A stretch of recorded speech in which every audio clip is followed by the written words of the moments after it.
In 2016-17, the government spent more than $58 million on advertising, the most since 2006-07, with just over 30% of that for ads we believe had as their primary goal to foster a positive impression of the government party.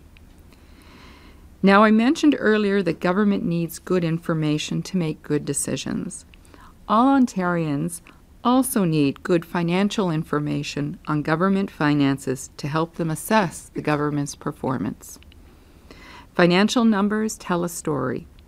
If that story is not truthful, it risks breaking the trust that must exist between the government and the people. This year, our October 2017 Special Annual Report on the government's financing and accounting design under the Fair Hydro Plan also raised a significant question of value for money. Why would the government create an unnecessary, complex, and opaque structure to borrow when it will cost more for Ontarians? The response we heard was that it is being done to keep ratepayer and taxpayer costs separate. This is not the full story.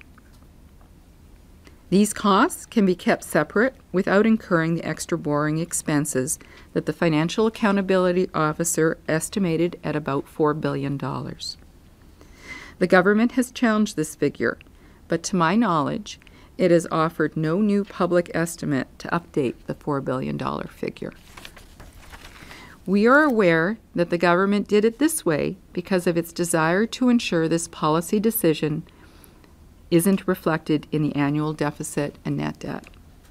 In other words, by creating a needlessly complex financing structure rather than using traditional borrowing methods at lower interest rates, the government consciously decided to incur more costs, potentially up to $4 billion more, to try to keep the bottom line and net debt impact of the hydro rate reduction policy decision from showing up on the province's consolidated financial statements.